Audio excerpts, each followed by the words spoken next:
Imagine for a second the glue sitting in your desk drawer right now. Got it. Okay. Now think about the filter in a cigarette and then shift gears completely and picture, say, an artificial hip joint or maybe the plastic casing on an electric vehicle's battery. Sounds like a pretty random list of things, Yeah, like items in a bizarre scavenger hunt. it really does. But if you know where to look, and I mean at the molecular level, there is a single red thread connecting all of them. And that thread is a company. Exactly. A company called Celanese Corporation, ticker symbol CE. It's this massive chemical player that, most people have never heard of, yet they probably interact with its products a dozen times before they've even finished their morning coffee. Mm. But here's the thing that really grabbed me when I started reading the research for this deep dive. This isn't just your standard chemical manufacturer. It functions almost like two completely different businesses just stitched together. It's a bit of a Jekyll and Hyde Yeah. situation, isn't it? Or maybe, to be more charitable, it's two sides of the same coin. That's exactly what we're going to find out today. We're looking at a research report from Compasscope, and our mission here is to unpack that dual personality. Right. We're talking about a company that is trying to balance being a ruthless, low-cost commodity producer on one side and a high-tech, high-touch specialty innovator on the other. And the big question, I think, for anyone looking at this company is whether that split personality is a superpower that gives them stability or if it's a liability that leaves them exposed. Especially given the financial baggage they're carrying right now. Exactly. So let's dive in. Let's unpack this structure first because it's just fundamental to understanding the whole company. Yeah. You mentioned two sides, and looking at the financials, it's almost eerily symmetrical. It is. It's remarkably balanced. If you look at their profits, their adjusted EBIT, specifically, it is roughly a 50-50 split between their two main segments. 50-50. On one side, you have the acetyl chain, and on the other, you have engineered materials, or EM. Okay, let's start with the acetyl chain. To me, this sounds like the industrial backbone of the company, the unsexy, gritty engine room. That's a very fair way to put it. This is the commodity side of the house. Okay. When we say commodity in the chemical world, we mean they're producing massive volumes of standard molecules. There's no brand loyalty here. An acetic acid molecule from Celanese looks exactly the same as one from a competitor in China. The only thing that matters is price. The only differentiator is price. And the king of this castle is acetic acid. Acetic acid. So we're talking about, what, really strong vinegar? Chemically, yes. It's the main component of vinegar, apart from water. But in the industrial world, it's a massive building block. Celanese is one of the world's largest producers of this stuff. And they don't just sell the acid itself. No, they turn it into other things. They make van vinyl acetate monomer, which goes into all those adhesives and coatings we mentioned. And I saw they also make something called emulsions. Right, which go into paints. So if you're painting your living room, there's a good chance Celanese chemistry is drying on the wall. And we have to mention acetate tow. The cigarette filters. Exactly. It's a legacy business. No. I mean, the market for cigarette filters is declining globally for obvious reasons. People are smoking less. Sure. But, and this is crucial for an investor to understand, it's still a significant cash-generating part of this chain. Because the market is shrinking, there are very few competitors left. Ah, so that gives them pricing power. It's a cash cow. Okay, so they make this stuff. But here's where it gets really interesting for me. In the commodity game, if everyone's selling the exact same chemical, the only way to win is to be cheaper than the other guy. How does Celanese pull that off? This is the crown jewel of their strategy, and the Compasscope report highlights it heavily. Okay. The Clear Lake facility in Texas. Clear Lake. Why is that one spot so important? It all comes down to feedstock, raw ingredients. In the chemical industry, your biggest cost is usually energy and raw materials. Right. In the U.S., the primary ingredient Celanese uses is natural gas. Right.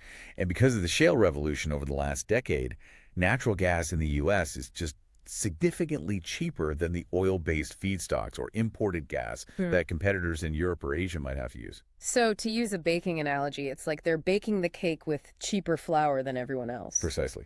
And they sell that cake for the global market price. That gap, that spread between their low input costs and the global sales price, that's their margin. It's a structural advantage. So that's side A, the gritty, low-cost, high-volume commodity machine. Now let's flip the coin. Side B, engineered materials. This feels like stepping out of the factory and into a sci-fi novel. It really is a different world. If the acetyl side is about volume and price, Engineered materials is about performance and solutions. This is where they make high-performance polymers. Plastics that are tough enough to replace metal. And they've been doubling down on this side, haven't they? I saw mentions of some massive acquisitions. Huge ones.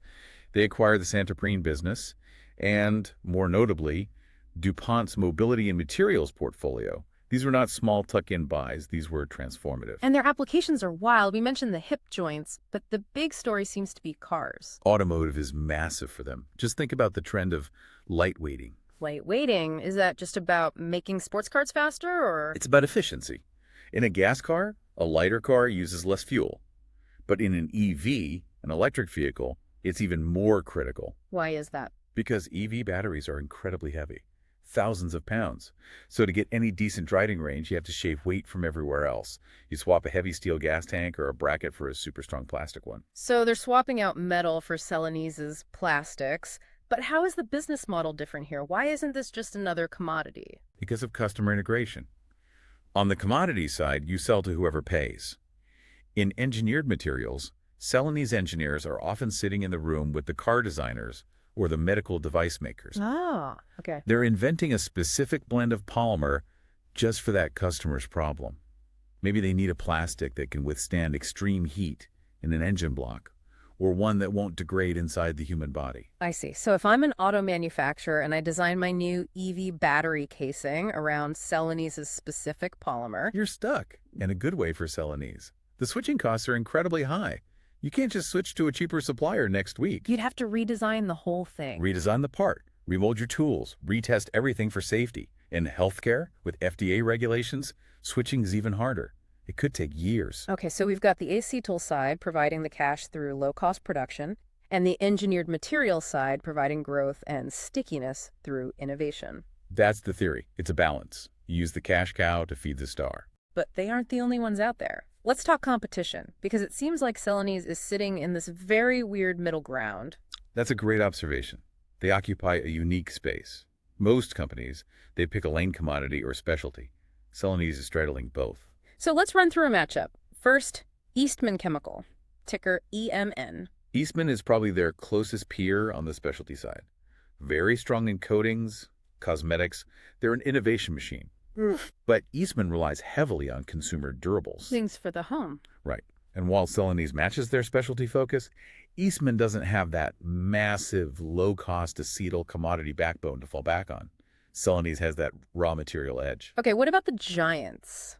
Dow, LyondellBasell. The heavyweights. Yeah. EOW and LYB. They are pure commodity monsters. And they have that same North American feedstock advantage cheap gas that Celanese has, maybe even at a larger scale. So they can't beat them on scale. Not on scale alone, no. But Dow and LyondellBasell lack that deep level of differentiation in the specialty market. They sell volume. They aren't sitting in the design studio with the customer. Celanese is trying to have it both ways. They're trying to say, we have the cost structure of a Dow, but the innovation of an Eastman. Which brings us to BASF, the European giant. BASF has everything. Huge R&D, incredible diversity. But right now, their geography is their destiny. They're exposed to European energy costs. Which are much higher than in Texas. Exactly. Celanese wins on input cost just by being U.S. focused. And finally, DuPont. The company Celanese actually bought a huge chunk of business from. Right. DuPont is pivoting. They want to be pure play, high-tech electronics, semiconductors. It's high growth, but it's volatile.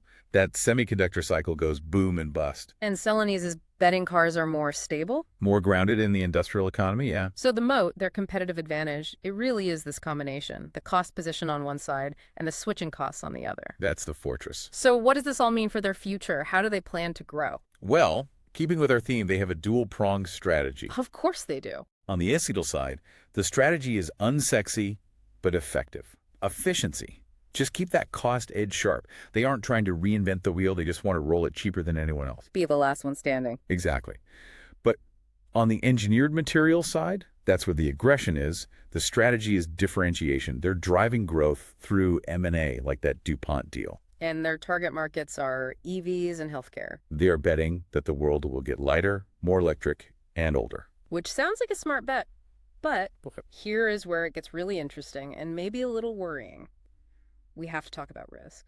Because you don't buy an $11 billion business from DuPont without swiping a pretty big credit card. And this is the elephant in the room. The execution risk here is financial weight. Let's look at the numbers from the Compass Scope report. They highlighted a specific metric from Q3 2025. Right. Net debt to EBITDA stood at 5.8x. 5.8 times. For those who aren't, glued to balance sheets, break that down. Is that normal? It is not normal. Generally, a good investment grade company likes to be under 3x. Under 3. So being at 5.8x means they're carrying a very heavy backpack of debt relative to the cash they generate. It's like buying a mansion that requires a mortgage payment that eats up almost all your monthly income. And what's the danger there? Vulnerability. If the economy is booming, you can pay that down. But if we hit a prolonged downturn or interest rates stay high, that debt service just eats up all your cash. It leaves you no room to maneuver. None. You can't invest in R&D. You can't buy back stock.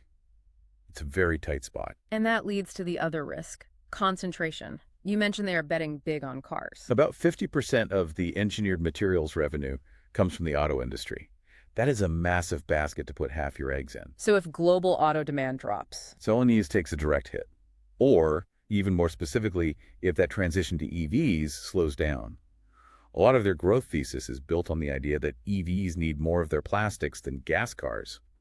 If consumers aren't ready for EVs yet, Celanese's growth curve flattens out. the supercharged growth story gets a flat tire. You could say that, yeah. And we can't ignore the macro stuff. Tariffs, trade wars. All bad for global chemical companies. And there's also the risk that the U.S. natural gas advantage narrows.